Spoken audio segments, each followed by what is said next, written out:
Aloha, it is Dave Lawrence. We're backstage at the Blaisdell Arena, and a little bit of history. I'm excited to welcome my first time in person in doing an interview with him, but it's been a few phoners under my belt so far. The legendary Verdine White of Earth, Wind, and Fire taking a few moments for me. Thank you, my brother. I really appreciate it. Very much. Thank you. Thank you. Good to see you in person, too. Yeah, man, good to see you, too. And how's the trip been so far? Great. We got here yesterday, sorry, and we were in Maui a couple of days before. And so it's going to be a great concert tonight, and we're going to have a lot of fun. We are so looking forward to having you here, man. One of the things that our morning show host, Derek Malama, had a question for you, and I just wanted to insert it right up front because I thought it was a great one. I don't think I've ever asked anyone this. When we were talking about the structure of the set list, and you had a great answer about how Philip helps put together the set list and act as sort of a band leader, one thing I was curious is, are there any songs that you wouldn't put in the set list, and any reason why? I don't know. You don't think about it. Mostly you think about doing the songs that people love and know, and not,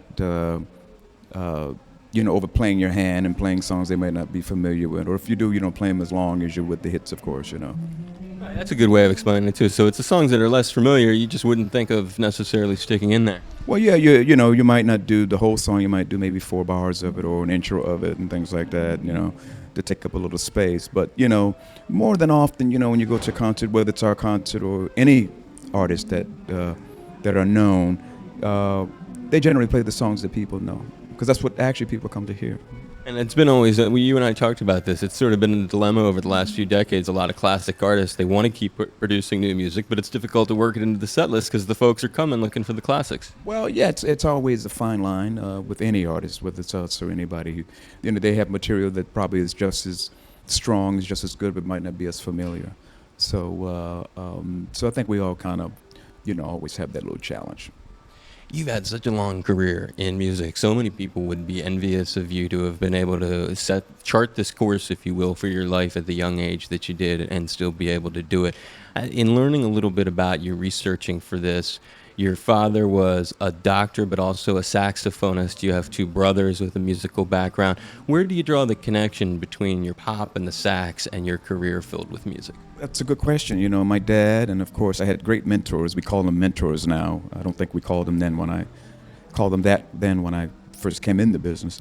But I had, of course, great father, physician, loved music, so he understood what we were doing. And then Maurice, who actually started Earth, Wind, Fire, of course, everyone knows that, and this is his brainchild, and this is the work that he put together.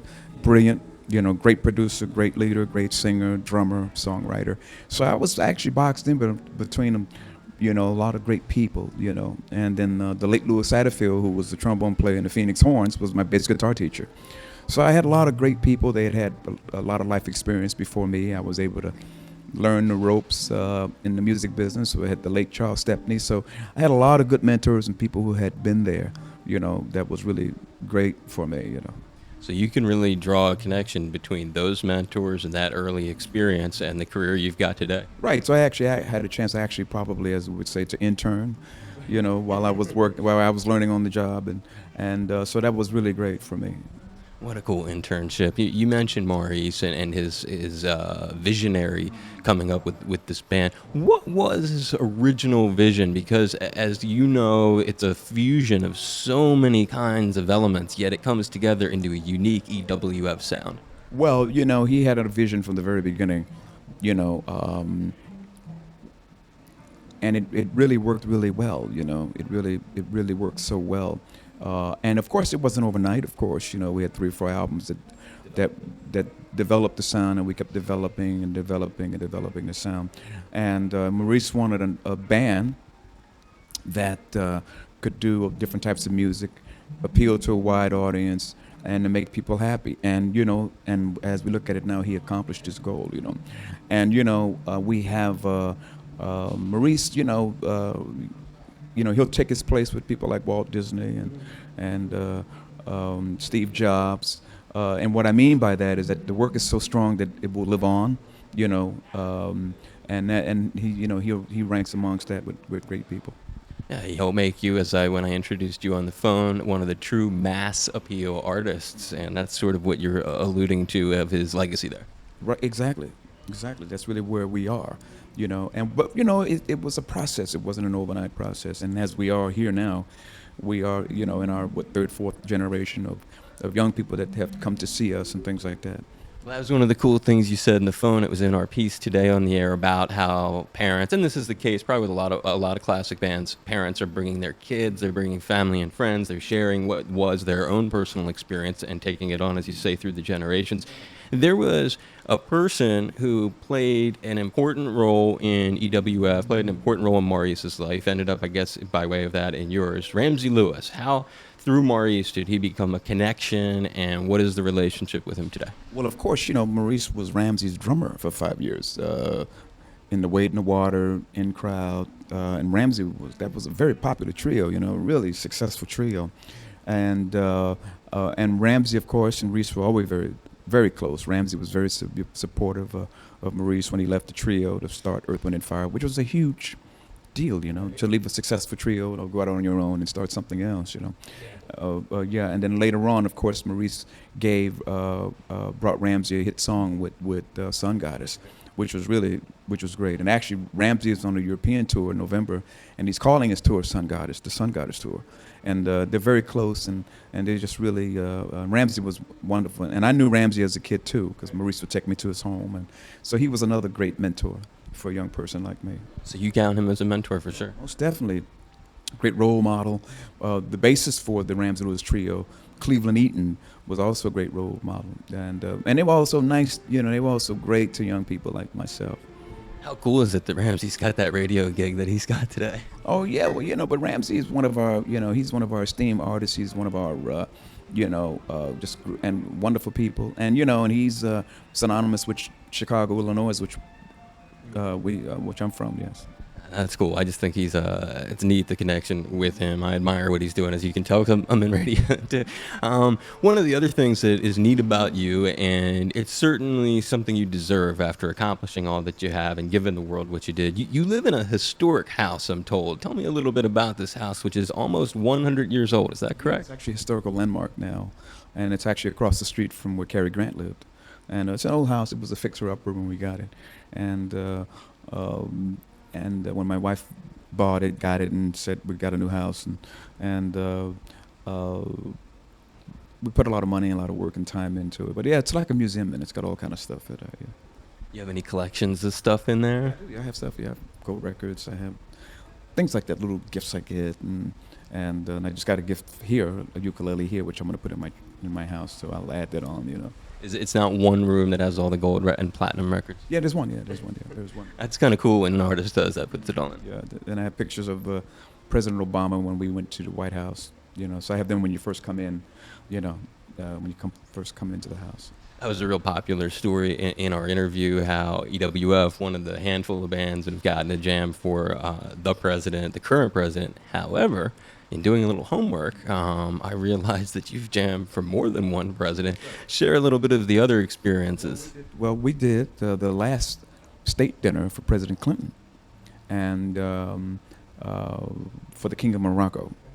But a couple of years before, I had went to the Christmas party at the White House for the President Clinton and Mrs. Clinton, and then he came over and he said, "Oh man, I played you guys, you know, in college, and you know, I played a little saxophone, and I've been trying to get you guys here before I get out of here, you know." And so he was true to his word, and he called us, and we did the state dinner and took pictures, and so I have actually pictures of 2 American presidents that I'm in with. Yes. Yeah, that's what I was wondering. So you didn't. So those are the only 2, and so equal. It sounds like it was. I mean, it doesn't have the same historic weight, no question, but it sounds like it was a good time, and that he was a fan too. Well, yeah. Well, you know, one of the interesting thing about both of those great men of office is that, you know, our music has obviously spanned the cultures, and obviously our music has meant a lot to a lot of people in all different kind of fields of outside of music.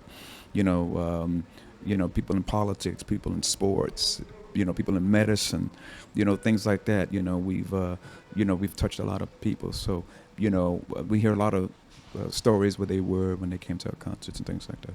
I think one of the reasons that you've touched so many people, and I've always been curious about this, is there's a spiritual element to Earth, Wind, and Fire's music, not just a mass appeal element.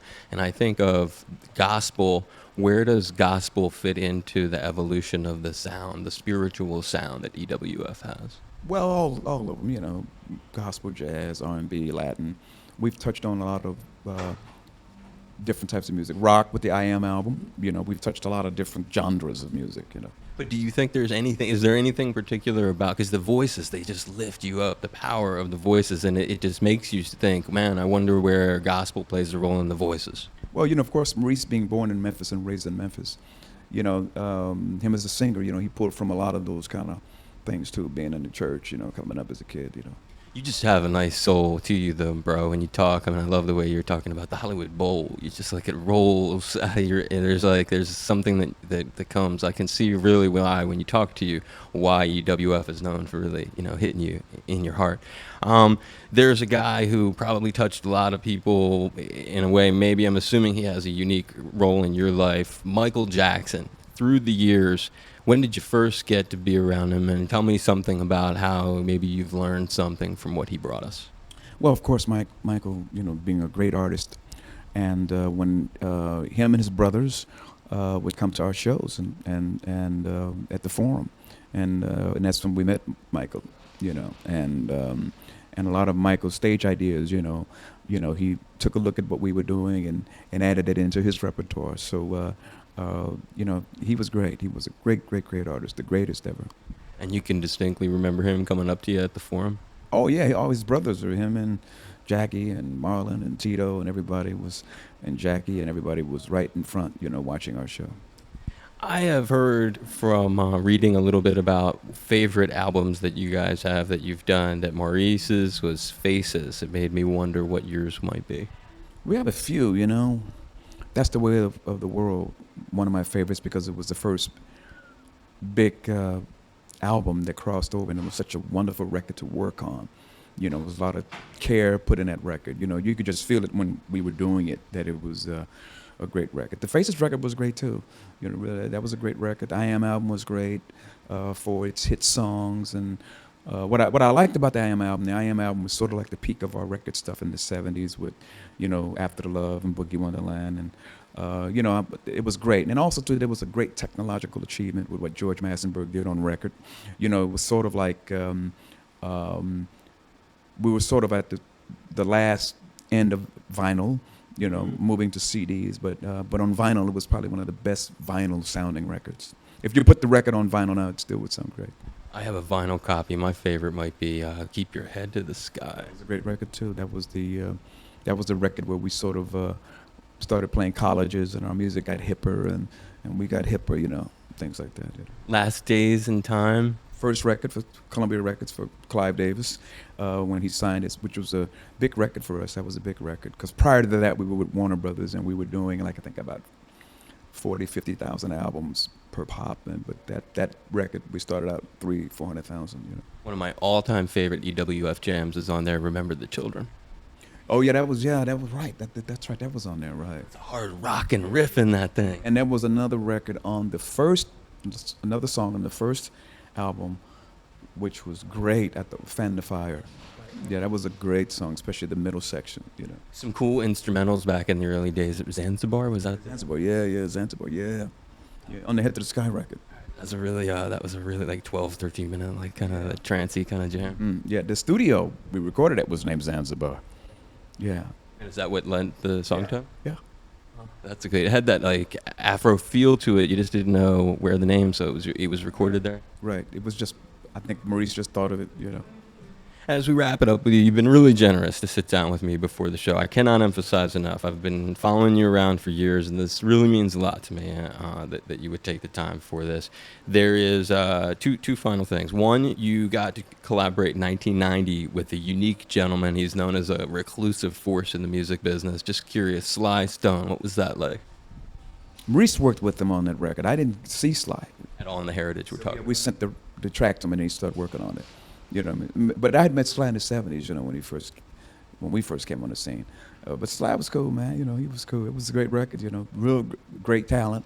You know, he was the one that really was the first pioneer in this crossover thing that we're talking about. He was the first one to play in front of multi-audiences and cross a group over. You know what I mean? Particularly when he came on Woodstock. Yeah, Woodstock was huge. I could not concur more with you. I would say right before that, JB should get a little bit of credit for starting to. Yeah, James Brown. Yeah, man. He's one of the greats too, man. You know, and yeah, really, in retrospect, we've had a lot of wonderful artists, man, that have come down the pike. Was he a fan of yours? James Brown? Oh yeah, JB was, he was cool, man. You have any good memory of interacting with him? I never interacted with him, you meet people in passing, sometimes people think because you're in an industry, you meet everybody. You don't sometimes get a chance to meet a lot of people as many as you think, but, he was always very cool, he was very, very cool with us. Final question for you. Is there, of this long and really fortunate life you've had, a grateful life, a lot of things you have to be thankful for, there is no question. Is there a most prestigious gig or moment that you sometimes reflect on with great pride and maybe think of as an all-time career highlight, or certainly as one of the big ones? I think I mentioned it before on our phone. It has to be the Hollywood Bowl.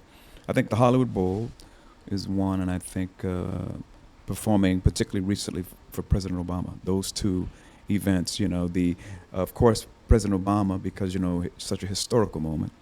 And the fact that he called us 2 weeks after the inauguration, he thought that much of us to come in and perform for him. And he was gracious. Him and the First Lady, Michelle, was just so gracious to us. And then, of course, I mentioned the Hollywood Bowl, 2 nights, sold-out audience, 40,000 people with the LA Philharmonic. And the fact that it is our music held up to be able to play with all of those artists. That's cool. Yeah, and I can appreciate that with the orchestra. So that's kind of like two different, more recent memories, if you will. Oh yeah, most definitely, yeah. And so those are 2 great moments, really great moments. You're a solid brother. I really appreciate this, dude. I really do. I hope this was all right. It was great. Good man. Thank you. Thank you.